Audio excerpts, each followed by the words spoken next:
আসসালামু আলাইকুম। আশা করি সবাই ভালো আছেন। এই সপ্তাহে আপনাদের জন্য একটা মেসেজ দেওয়ার জন্য আজকে এই ভিডিওটা। যারা কোরিয়াতে বাংলাদেশ থেকে কোরিয়াতে বিভিন্ন বিশ্ববিদ্যালয়ে আসবেন, বিভিন্ন বিশ্ববিদ্যালয়ে পড়াশোনার জন্য মাস্টার্স বা পিএইচডি বা ব্যাচেলর যে কোর্সে আসেন কোরিয়াতে, অ্যাটলিস্ট আপনার 6 মান্থে চলার জন্য আপনার লিভিং এক্সপেন্স কোরিয়াতে মিনিমাম $3,000 থেকে $4,000 আপনি ক্যাশ নিয়ে আসবেন সাথে করে। $3,000 থেকে $4,000 ক্যাশ নিয়ে আসবেন।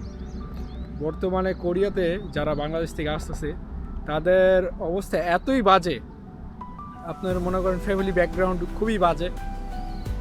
তারা ক্যাশ টাকা তো নিয়ে আসে না, চলাফেরার মতো টাকা নিয়ে আসে না।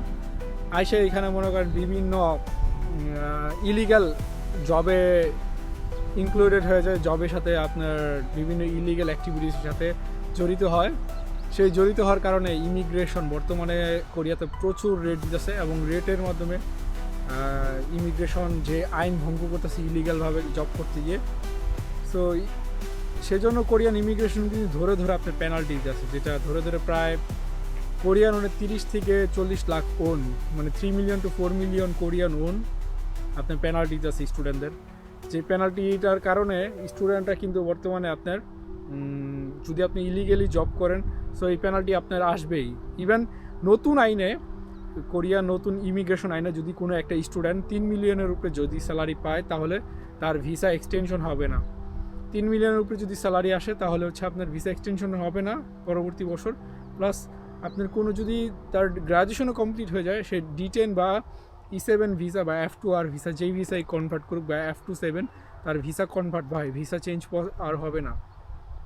সো স্টুডেন্টরা আপনার যারা 35 ঘন্টা সপ্তাহে পার্ট টাইম ওয়ার্ক পারমিট যদি ইউনিভার্সিটি অফ ইনজুং হাক্কিও হয় বা IEQES ইউনিভার্সিটি র্যাঙ্কিং ইউনিভার্সিটি হয়, সেক্ষেত্রে সপ্তাহে 35 ঘন্টা ওয়ার্ক পারমিট পাবেন। কিন্তু সেখানে কন্ডিশন কিন্তু বলা আছে টপিক লেভেল 4 অথবা KPP লেভেল 4 কমপ্লিট থাকতে হবে। সো KPP লেভেল 4 যদি কমপ্লিট থাকে সেই ক্ষেত্রে 35 ঘন্টা সপ্তাহে 35 ঘন্টা ওয়ার্ক পারমিট পাবে।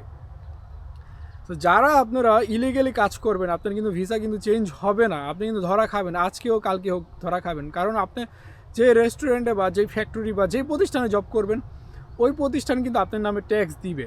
সো এই ট্যাক্সটা দিবে, এই বছরও ট্যাক্স দিবে হচ্ছে সামনের বছর। যখন ট্যাক্স দিবে সামনের বছর, যখন আপনার বছর এন্ডিং হবে, ডিসেম্বর যখন এন্ডিং হবে, ওরা ট্যাক্সের কিন্তু সব কিছু ক্লোজ করে তখন কিন্তু আপনার নামে যে ট্যাক্সটা পে করে দিবে সামনের বছরের মে মাসে আপনার ট্যাক্স ডকুমেন্ট আসবে। ট্যাক্স ডকুমেন্ট আসলে কিন্তু সব কিছু ওরা দেখতে পারবে যে আপনি ইলিগালি জব করছেন আর না করছেন। ইমিগ্রেশন ইচ্ছা করলে আপনি রাইট না, আপনি চলতি মাসে যদি আপনি ইলিগালি জব করেন, চলতি মাসের ট্যাক্স চলতি মাসেও প্রতিষ্ঠান ক্লিয়ার করে।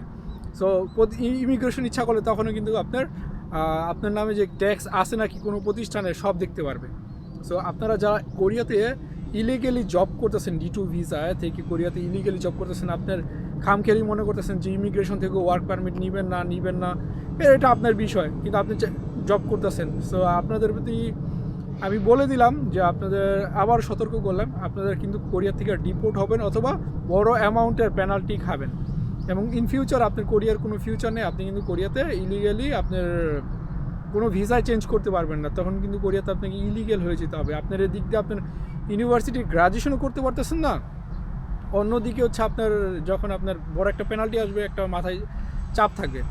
সো কোরিয়াতে যারা পড়তে আসবেন অবশ্যই ভালো ফ্যামিলি ব্যাকগ্রাউন্ড থেকে আসবেন। আপনি ধার দেনা করে 8-10 লক্ষ টাকা ধার দেনা করে কোরিয়াতে আসবেন অবশ্যই না, কখনোই আসবেন না, ধার দেনা করে আসবেন না। আর এজেন্টদের, বিশেষ করে বুসানের এজেন্টগুলো হচ্ছে একদম বাজে, ওদের কথা শুনবেন। এটি সব পোলাপান, ওদের হচ্ছে কোনো এক্সপিরিয়েন্স নাই কোরিয়াতে, ওদের কোরিয়াতে কোনো প্রফেশনাল এক্সপিরিয়েন্স নাই, ওদের কথা শুনবেন না। ওই সব হলো ব্যাচেলরের পোলাপান আর 2-1 হলো মাস্টার্সের পোলাপান, ওরা এজেন্ট দিছে।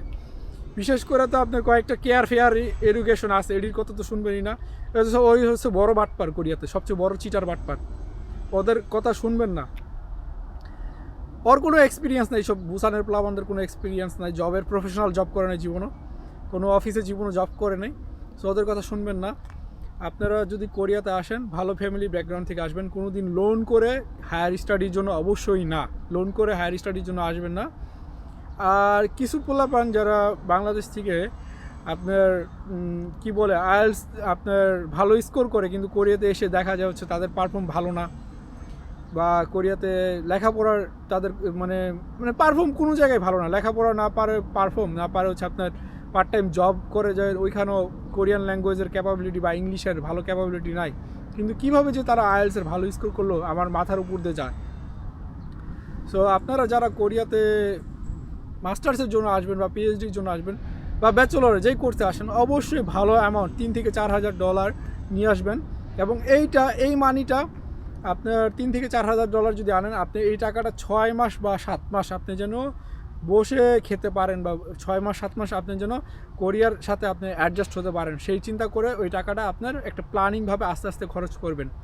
একবারে ধাপ করে এসে কোরিয়াতে এসেই অনেক প্লাপান আছে যে আপনার যেদিন আসে 2-4 দিন বা 10-12 দিনের মধ্যে এসে যাচ্ছে আপনার ব্র্যান্ড নিউ ফোন কিনে, বা এভাবে ওইভাবে উড়ায় দেয় টাকা। এভাবে কখনো শপিং করে উড়াবেন না, বা ব্র্যান্ড নিউ ফোন কেনার কোনো দরকার নেই, বা ল্যাপটপ কেনার দরকার নেই।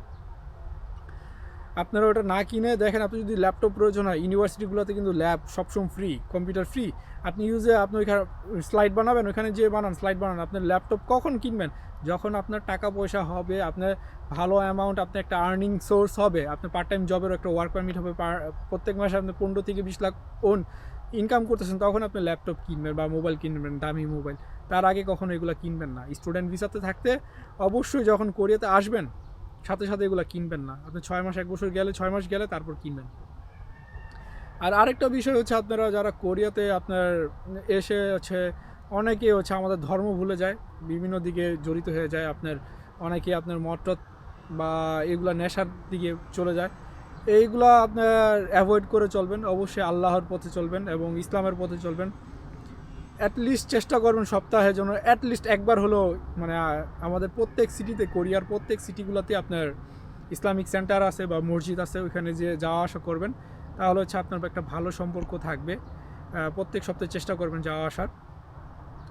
আর কিছু কথা না বলেই না, যে আপনারা অবশ্যই কোরিয়ার আইনকে সম্মান করবেন, রেসপেক্ট করবেন এবং মেনে চলবেন। আপনাদের